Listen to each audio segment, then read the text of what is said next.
어떤 분을 떠올려서 지나갈 때는 기쁨으로 그 얼굴이 지나가기도 하고, 또 상황마다 다르겠죠. 어떤 분을 떠올리면, 어떤 사람을 떠올리면, 중보기도의 대상 중에 어떤 사람이 떠오르면 참 답답하고 힘들고, 물론 하나님께 간구하지만 감사와 기쁨보다는 여전히 믿음으로 복음으로 살지 못하는 그러한 모습을 기억하면서 안타까운 마음으로 기도하게 됩니다. 기왕이면 우리 주변에 기쁨으로 그 사람을 떠올릴 때 기쁘고 감사하는 그런 사람들이 많으면 얼마나 좋겠습니까? 자, 그런데 사도 바울은 빌립보 교회를 생각하면서 편지를 쓸 때 그는 빌립보 교회 성도들을 생각하면 감사가 나오고 그들을 위해서 기도하면 그 염려와 근심으로 기도하는 것이 아니고 기쁨으로 기도하게 되었다는 것을 오늘 3, 4절에서 말씀하고 있습니다.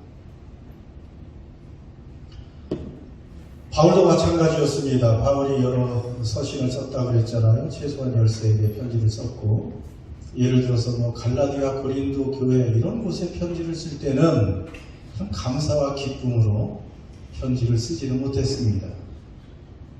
갈라디아 복음을 변질시키고 수많은 성도들이 바울이 전한 복음 대신 잘못된 복음을 따르는 것을 보고 굉장히 근심하고 호통치는 그런 편지를 쓰기도 하고, 고린도 교회 어떻습니까?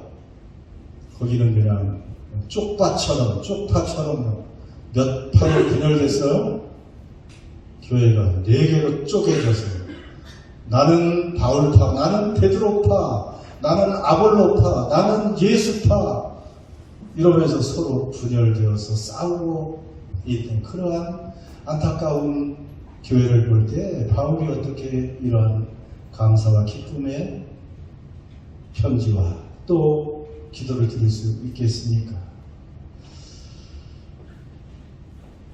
누군가 나를 생각할 때 여러분은 그런 사람들에게 감사와 기쁨의 대상일까요? 아니면 여전히 염려와 근심으로 기도하게 되는 대상일까요? 우리를 위해서 끊임없이 기도해 주는 두 분이 계시죠? 그분은 성령님이시고 늘 탄식으로 기도해 주시고, 그리고 우리 예수 그리스도는 하나님 우편에서 우리를 위해서 끝없이 중보기도 해주시는 대제사장의 역할을 해주십니다. 그렇게 우리를 위해서 기도해 주실 때 바울처럼 감사와 기쁨으로 기도해 주실까? 언제 철들까? 언제 내 마음을 알까? 하면서 하나님이 탄식하며 근심하며 기도하실까? 다른 사람에게, 우리 주님에게, 성령님에게 우리는 기쁨과 감사로 여러분 기도할 수 있는 그러한 대상이 되었으면 좋겠습니다. 그런데 바울이 왜 빌립보 성도들을 생각하면 기뻐할까? 왜 감사할까? 1장 5절 보면 같이 읽습니다. 시작. 너희가 첫날부터 이제까지 복음을 위한 일에 참여하고 있기 때문이다. 첫날부터 지금까지 복음을 위한 그 일에, 바울이 하는 그 예수 그리스도의 복음을 전하는 그 사역에 함께 참여하고 있기 때문이라고 말하고 있습니다. 바울에게 그렇게 잘해주고 개인적으로 좋게 해줘서 잘 대해줘서 그것이 아니고 그 복음에 참여하기 있기 때문에 감사하고 기뻐하는 것입니다. 7절에 조금 더 구체적으로 나와 있습니다. 7절 보면 내가 너희 무리를 위하여 이와 같이 생각하는 것이 마땅하니 이는 너희가 내 마음에 있음이며 같이요 나의 매임과 복음을 변명함과 확정함에 너희가 다 나와 함께 은혜에 참여한 자가 되리라. 조금 더 구체적으로 1장 5절을 복음의 교제, 복음을 위한 일에 참여했다는 것을 세 가지로 이렇게 나의 매임과 복음을 변명함과 확정함에 너희가 또 참여한 자가 됨이라. 바울은 복음을 전하다가 매여 있습니다. 매였다. 영어 성경엔 그 나와 있죠. In my chains. 그러니까 쇠사슬에 묶여 있는 것입니다. 말 그대로. 이것은 그냥 비유나 문학적인 것이 아니고 가택 명금 구금을 당해도 쇠사슬에 매여 있게 되어 있는 것입니다. 자유가 없죠. 바울이 이렇게 쇠사슬에 매여 있을 때에도 빌립보 성도들은 바울에게 영치금을 보내줍니다. 사랑의 선물을, 물질을 바울에게 보내주어서 최대한 기도하며 후원을 하죠. 바울이 복음을 전하는 그 일을 하다가 그렇게 수감되었기 때문에 그렇습니다. 그리고 바울이 복음을 변명할 때도 변명이라는 말보다는 디펜딩이니까 변호할 때 복음을 전하면서 수많은 반대자들 앞에서 바울과 함께 예수 그리스도의 복음만이 생명의 길이라는 것을, 하나님께 갈 수 있는 그런 길이고 구원의 길이라는 것을 함께 그렇게 변호하고 또 확정하는 일에, 그것이 진리라는 것을 확정하는 일에 이렇게 빌립보 교인들은 바울의 그 복음 사역에 함께 참여했기 때문이라는 것입니다. 여기 반복해서 참여했다는 말이 나옵니다. 5절에도 7절에도 참여한 자가 됩니다. 여기 참여라는 말은요, 코이노니아라는 말입니다. 코이노니아. 가끔 제가 강조하고 있습니다. 그냥 코이노니아라는 것이 뭡니까? 우리는 교제, 참여함이라, 참가했다. 교제로 더 많이 이렇게 성경에 번역을 하고 있는데, 코이노니아는 그럼 누구에게 안부를 묻거나 함께 만나서 차를 마시거나 식사하는 그런 교제가 아니고 삶을 진정으로 나누는 것입니다.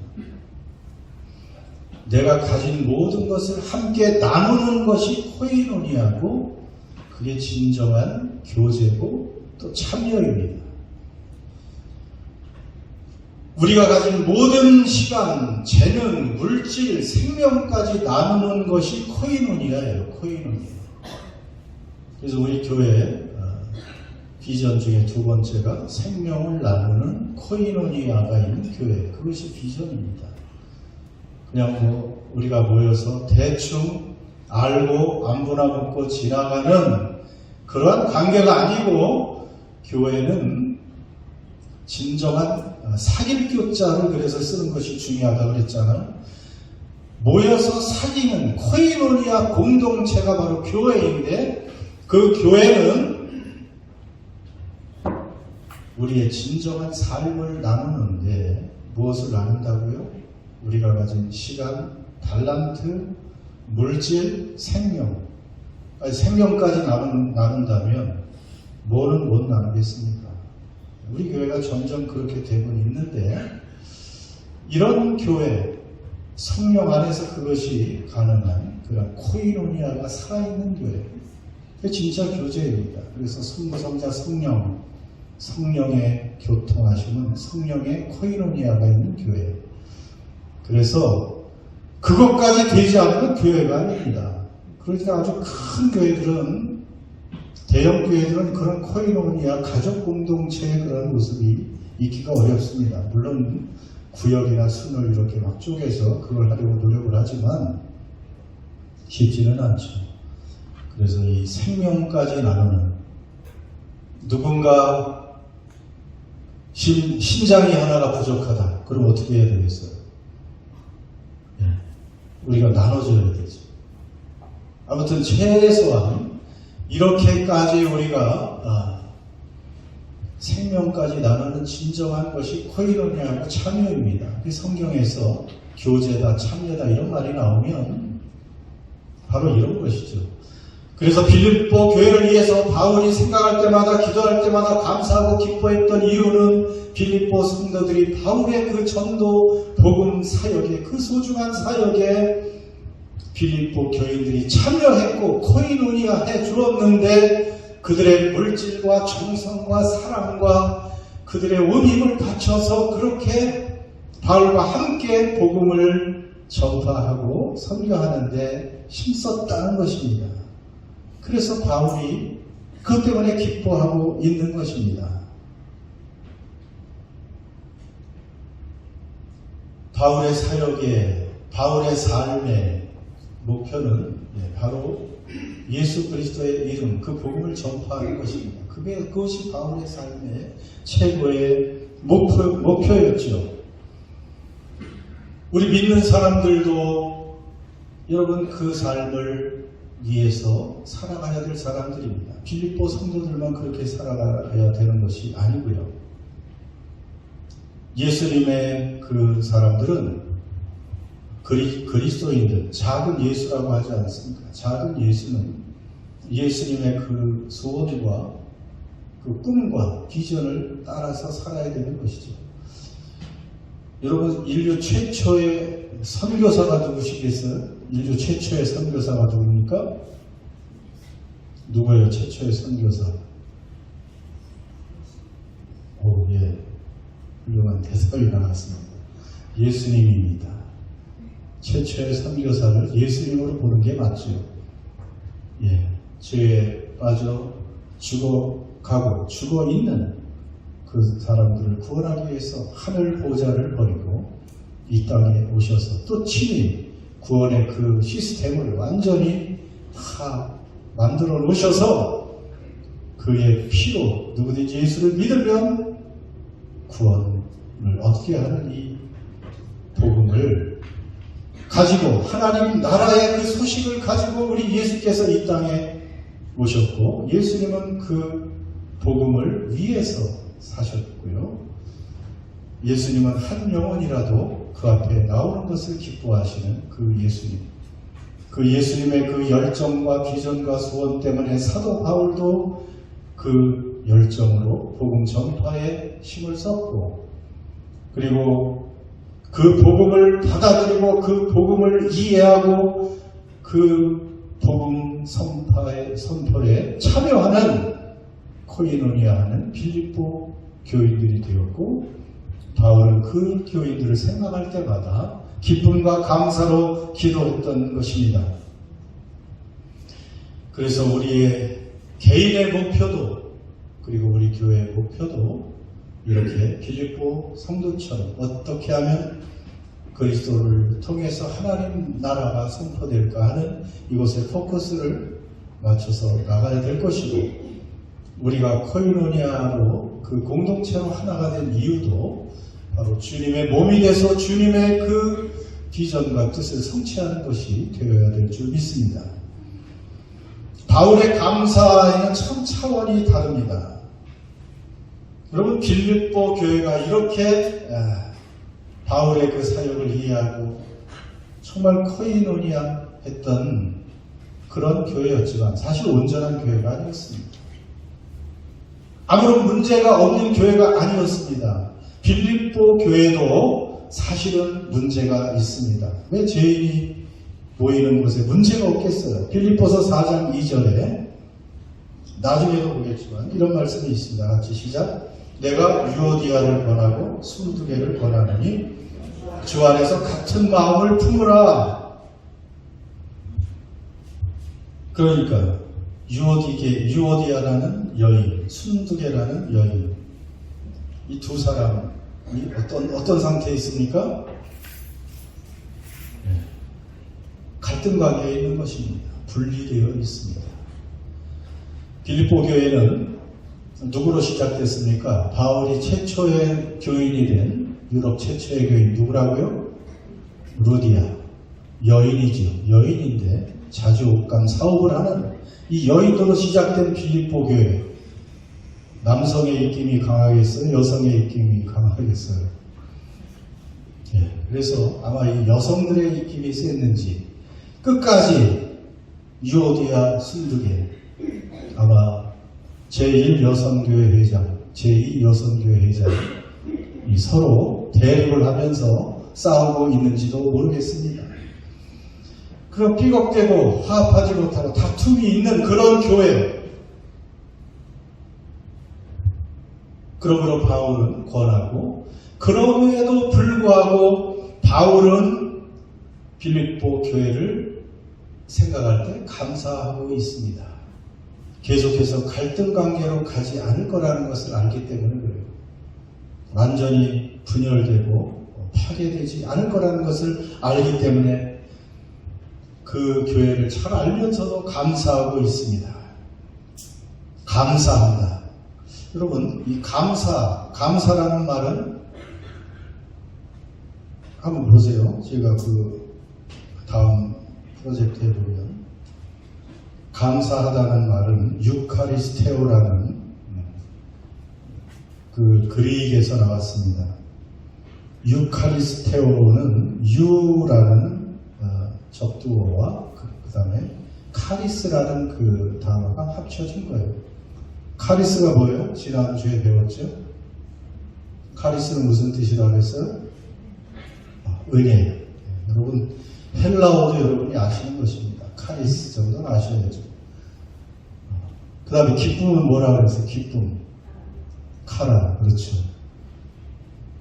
카리스에서 다 나온 거예요. 카라. 그런데 이 감사라는 말도 유카리스 테오, 이거 동사니까 뭐 카리스 테오로 변형됐지만 이 안에도 카리스가 들어있습니다. 그 유라는 것은 그 선한, 착한, 좋은 이런 뜻이 있고요.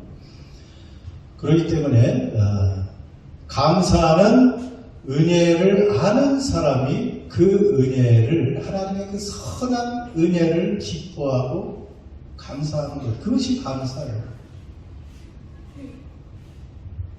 하나님의 은혜를 아는 사람, 그 은혜를 아는 사람은 감사할 수밖에 없는 것이죠.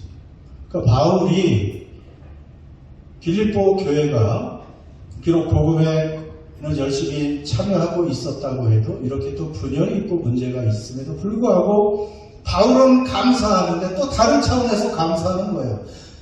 감사 속에 은혜가 있잖아요. 결국은 빌립보 교회는 하나님의 은혜로 하나 될 것이고, 하나님의 은혜로 보호될 것이고, 하나님의 은혜로 끝까지 하나님의 나라 그 확장 사역을 감당하게 될 것이다 라는 확신을 가지고 기도하기 때문에 그렇습니다. 하나님이 그 은혜로 빌립보 교회를 지켜주실 것이라는 것이죠. 은혜라는 것이 뭐라고 계속 강조하고 있죠. 은혜는 자격이 없는 사람들에게 주시는 호의입니다. 그래서 은혜를 아는 사람은 감사하게 돼 있어요. 우리가 왜 감사가 식어집니까? 은혜가 식어졌기 때문에 그래요. 은혜를 모르기 때문에. 은혜를 알려면 또 어떻게 알아야 돼요? 하나님이 정말 은혜를 내게 베푸셨구나. 그것을 알려면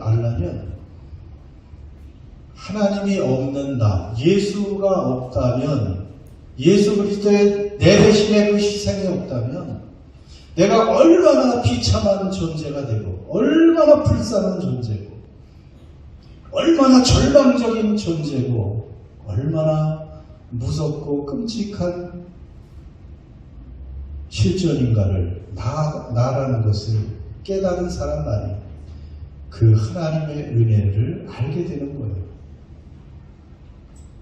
나 같은 죄인을 나같이 용서받을 수 없는 나 같은 죄인의 괴수를, 바울은 자신을 괴수라고 말할 정도로 죄인 중에 죄인을 정말 몇 번을 죽어도 마땅치 않은 그런 나를 주님께서 어찌 사랑하셔서 죄값을 치르시고 구원하시고 자녀 삼아주시고 그 아름다운 나라를 상속받게 하셨을까 하는, 여러분, 이 감사와 이 은혜는 내가 얼마나 어둡고 비참한 존재이고 절망적인 존재였던가를 하나님 없이는, 그것을 아는 사람은 그 은혜를 더 깨닫게 되는 거예요.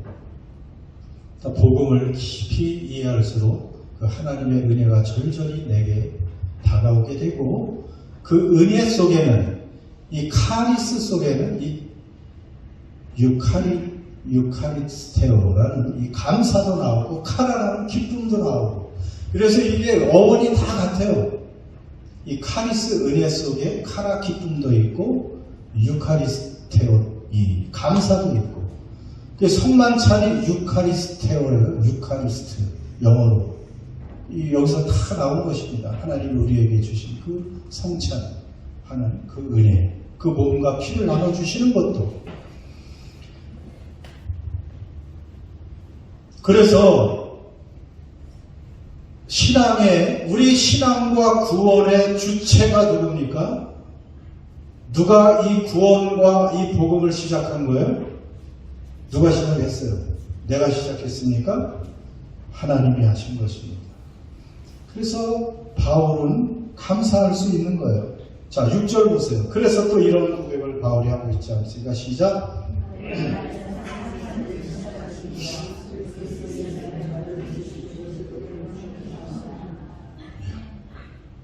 우리가 이 뚝 떼어서 말이 잘 암송도 하죠.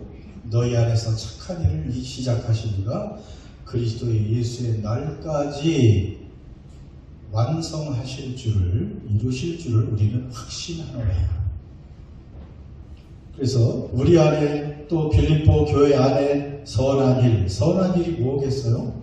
그리스도를 통한 그 구원의 일, 복음의 일, 그것을 시작하시는 그 분이 비록 중간에 여러 가지 문제도 있고 위기도 있고 갈등도 있고 문제도 있지만 결국은 누가 이루신다고요?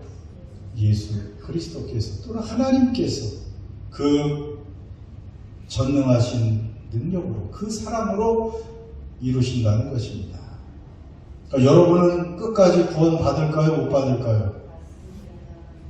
정말 받을 수 있을까요? 누구 때문에? 우리가 결단해서 되는 게 아니에요. 여러분이 결단해도 얼마나 자주 넘어집니까? 얼마나 자주 방황하고 자주 쓰러집니까? 자주 낙심합니까?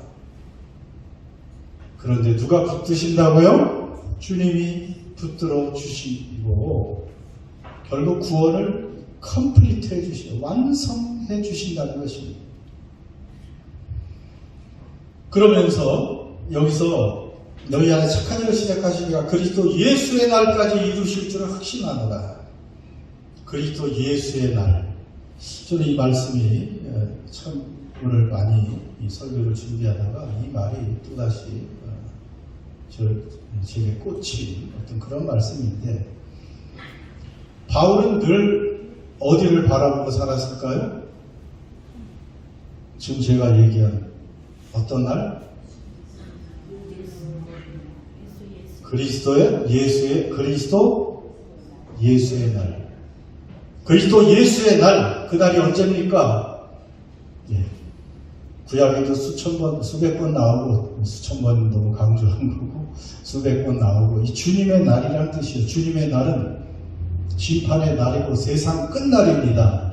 주님의 날은 주님이 다시 오셔서 그 하나님의 나라, 천국을 완성하는 그 나라입니다. 바울은 언제나 그 날을 바라보고 살아요. 그 날을 바라보고 있습니다. 그것은 과거입니까? 현재입니까? 미래입니까? 미래죠. 바울은 늘 미래를 바라보고 있습니다. 새하늘과 새 땅, 새 질서가 시작되는 그 나라, 그 사랑의 나라, 완벽한 복지 국가, 영원한 그 나라를 바라보고 살고 있습니다. 그래서 이 소망을 가진 사람들이 그리스도인들이기 때문에 그리스도인들은 미래의 사람들이라고 말할 수 있습니다. 여러분, 우리는 미래의 사람들입니까? 믿습니까? 네. 미래의 사람들입니다. 우리는. 악인들에게는 미래가 없다고 성경에 나와 있어요. 죄인에게는 미래가 없어요. 근데 우리에게는 미래가 보장되어 있습니다. 우리는 확실한 미래가 있습니다. 그래서 우리는 미래의 사람이에요. 현재 현실의 사람들이 아닙니다. 그냥 현상만 보고 현실만 보고 살 사람들이 아니고 그 미래의 빛으로 모든 것을 바라봐야 될 그런 사람들이라는 거예요. 너무 미래가 확실하고 너무 찬란해서 그 미래를 지금 여기서 살아가는 것입니다. 미래를 살아간다니까 이렇게 다들 일어서서 나가시나. 네, 미래는 너무 중요해요. 그리고 왜 그렇게 했어요? 우리가 왜 미래의 사람입니까? 하나님의 나라 천국은 미래에 완성되지만 이미 우리는 하나님 나라로 옮겨졌어요? 안 옮겨졌어요? 옮겨진 사람들 아닙니까? 그러니까 우리는 천국 시민으로 살고 있어요. 하늘의 시민. 그렇기 때문에 우리는 미래의 사람입니다. 그런 생각을 해봤어요. 이걸 어떻게 설명을 해볼까 하다가 재벌들, 한국에 참 재벌이 유명하지 않습니까? 뭐 삼성이니 LG니 뭐 현대니 이 재벌가들은 이제 나이가 되면 재벌 총수들이 또 결국은 자녀들에게 그 기업을 상속하죠. 네, 어떤 수를 써서라도 그 기업을 자손들에게 상속을 합니다. 나눠주기도 하고 제일 큰 것은 제일 똑똑한 자녀들에게 물려주기도 하고. 자, 뭐 재벌에 관한 이야기를 하는 것은 아니고 그 재벌 총수가 된 부모가 자녀에게 이제 그 기업을 상속하려고 할 때 그 재벌가의 자녀들은 어떻게 합니까? 어릴 때부터 그 후계 교육을 받습니다. 그 경영을 어떻게 할 것인지 그리고 리더십을 어떻게 발휘해야 될지에 관한 그 어릴 때부터 그 아버지의 기업을 승계하기 위해서 재벌가의 그 대기업을 승계하기 위해서 여러 가지 교육을 받죠. 비록 어려서 그 기업이 될 것은 아니지만 아버지가 또는 어머니가 그 기업을 확실하게 그 자녀에게 승계해 줄 것이 확실하니까 이미 어릴 때부터 특별 교육을 받고 살아가고 있어요. 이 기업은 내가 받을 것이라는 그 시각에 따라서 하루하루 성장하며 교육을 받으며 준비하며 살아가게 되는 것이죠. 바로 마찬가지입니다. 우리는 우리에게 주신 미래가 너무 찬란하고 확실하기 때문에 그 미래의 지배를 받고 살 수밖에 없는 거예요. 대기업 총수의 자녀가 그 기업을 상속받기 위해서 이미 어릴 때부터 거기에 포커스를 맞추고 거기에 최적화된 그러한 준비를 하기 위해서 그렇게 현재를 살아가는 것처럼 우리도 그 확실한 찬란한 우리의 유업 그 미래에 포커스를 맞추고 오늘을 살아가니까 우리는 미래의 사람인 거예요. 미래의 삶을 오늘 살아가고 있는 것입니다. 좀 이해가 가십니까? 그래서 우리는 미래의 사람이에요. 너무 그냥 현실의 그 환경 이것만 중요하게 생각을 하고 그냥 우리의 육신의 죽음과 함께 사라질 것들을 위해서 정신없이 살아갈 사람들이 아닙니다. 이 모든 것 후에 잠깐 너무 가까운 미래일 수도 있습니다. 거기에 예수 그리스도를 통해서 우리에게 약속하신 상속해 주신 그 유업을 생각하면서 오늘 여기서 하나님 나라를 살아가는 것입니다. 대사관이라는 것도 생각해 봤어요. 여러분 웰링턴에도 또 모든 외교 관계를 맺은 나라마다 각 대사를 두고 대사관을 두죠. 적대국에도 대사관이 웬만하면 다 있습니다. 미국과 이란이 그렇게 적대국이지만 이란에 미국 대사관이 있고 미국에는 또 이란 대사관이 있습니다. 그런데 그 대사관은 사실은 이란에 있지만 미국 대사관은 미국 영토입니다. 거기는 함부로 들어갈 수가 없어요. 적군이 군대가 침입할 수 없습니다. 대사관을 침입하면 그 전쟁이에요. 미국을 침입하는 것이죠. 그럼 뭐 초토화되는 것이죠. 우리는 하나님의 대사라고 또 성경이 알려주고 있습니다. 하나님 나라가 이미 우리에게 임했고, 그래서 우리가 거하는 곳이 대사관이나 마찬가지예요.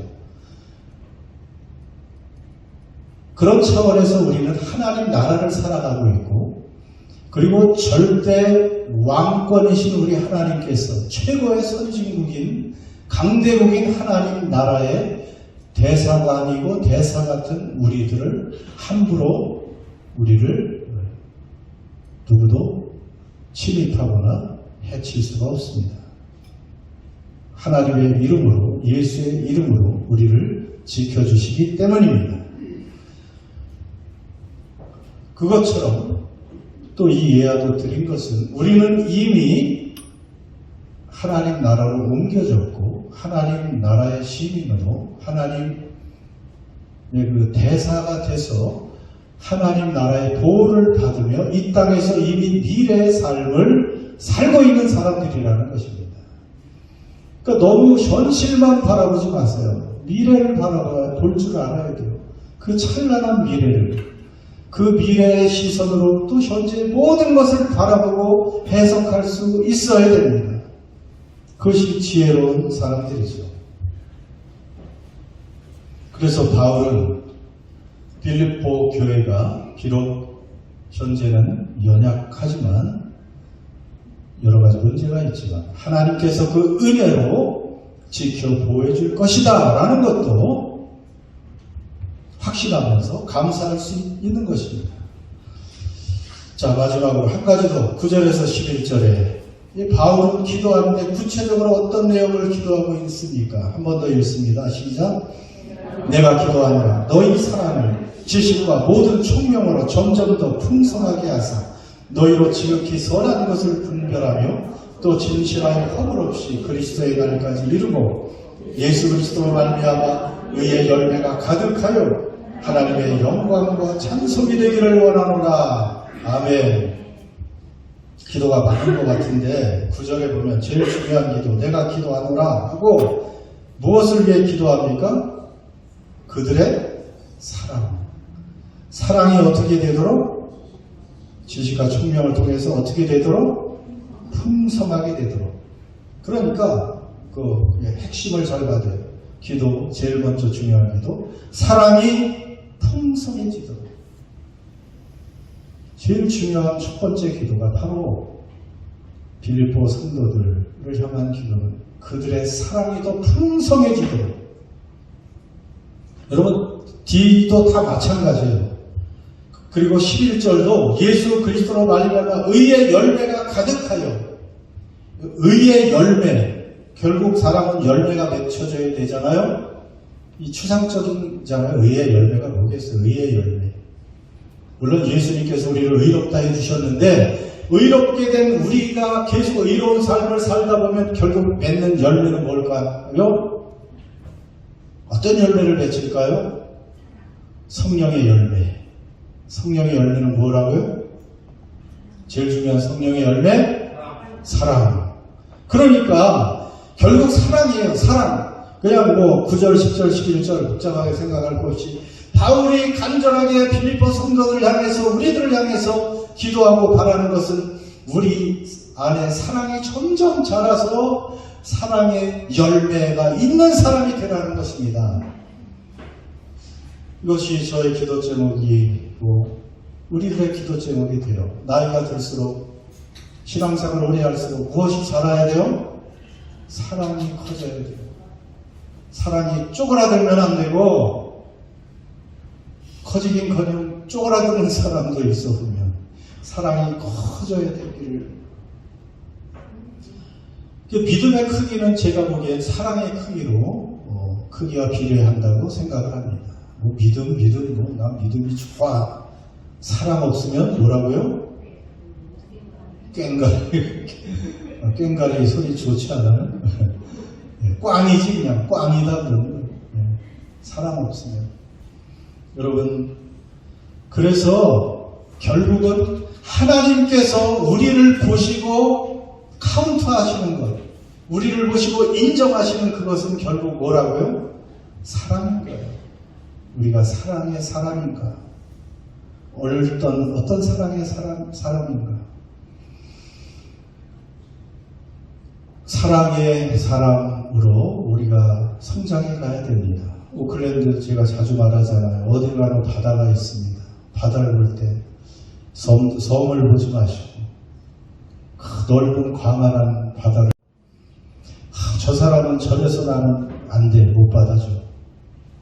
그 사람은 저래서 나는 못 받아줘.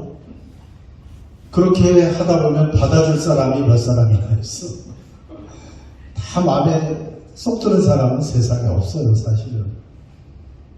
저도 그래서 이 사랑 때문에 그냥 누구도 쳐내고 싶고 주변에 계속 목사 중에서도 마찬가지야. 지내다 보면은 영 성격도 안 맞고 기대에 부응하지 않고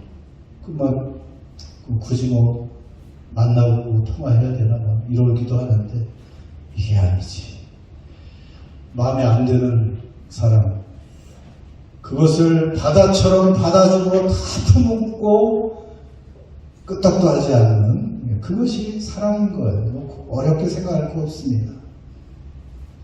다 받아주는 마음. 그래서 우리 은혜남교회 성도들 연세가 들수록 정말 누구든지 이래도 저래도 다 받아주고 다 이해하고 그냥 다 용서하고 다 주님께 맡기고 이렇게 살았으면 좋겠습니다. 그러면 누가 편해요? 내가 편하지. 못 받고 이것을 사귀려고 애쓰고 있으면 내가 힘들잖아요. 그냥 다 받아버리면 그 이기는 거예요. 이기면 내가 편한 것이죠. 여러분, 사랑이 중요합니다. 성령의 열매도 사랑이고 의의 열매도 사랑이고 하나님께서 주목하고 포인트하시고 나중에 상급으로 인정하시는 것도 사랑입니다. 이제 사랑은 감정은 아니라고 했잖아요. 어떤 뜨거운 감정, 그냥 속에서 뽀글뽀글 일어나는 감정이 사랑이 아닙니다. 그거는 에로스라고 얘기하는 것이에요. 우리가 성경에서 말하는 것은 에로스, 스툴게, 필레오 이런 게 아니고 아가페 사랑이란 사랑입니다. 하나님의 사랑은 아가페 사랑입니다. 헬라어는 네 단어로 사랑을 말하는데 영어나 한국은 러브나 사랑밖에 없는 게 문제예요. 그런데 성경에서 말하는 것은 아가페 하나예요. 사랑은 그것만. 하나님 닮은 사랑, 그것은 바다 같은 사랑이잖아요. 우리 같이 받을 수 없는 인간을 용납하시는 사랑. 원수 되었을 때, 죄인 되었을 때 사랑하시고 품고 용납하시는 사랑. 언컨디셔널, 무조건적인 사랑. 그래서 바다 같은 사랑이라는 거예요. 다 갖다 쏟아 부어도 다 받아낼 수 있는 그 힘. 감정이 아닌 하나님의 사랑이 진짜 사랑입니다. 그 사랑을 해야 우리는 사랑의 사람이라고 말할 수 있는 것이고요. 그러니까 고린도전서 13장에 사랑을 정의할 때 첫 번째, 두 번째 사랑은 오래 참고 구체적으로 말해야 돼요. 사랑은 사랑한다고 말하지 마시고 오래 참는다고 말해야 돼요.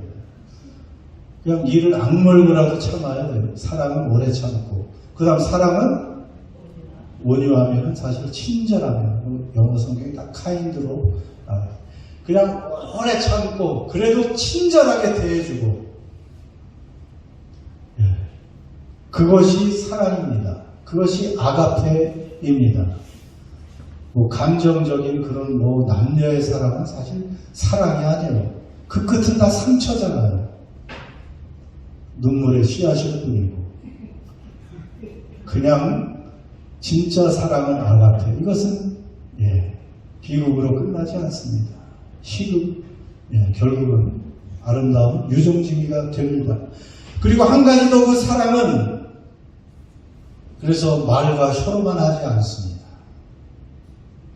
말과 혀로만 사랑하지 말자. 행함과 진실함을 하러 하나님은 말씀하셨고, 아가페는 하나님 사랑은 말로만 그럼 인간들 불쌍하니까 잘들 살아봐라 격려하는 것이 아니고, 하나님은 직접 인간이 되시고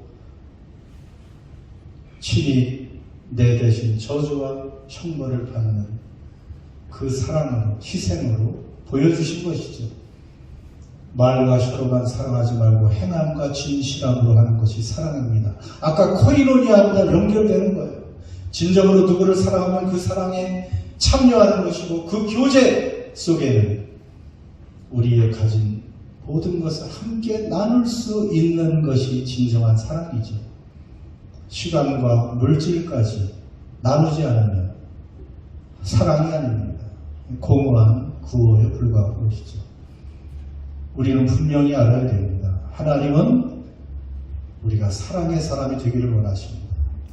그 아가페 사랑만이 사랑이고, 그 사랑을 받았으니 우리도 그 사랑을 하라고 말씀하십니다. 그것만이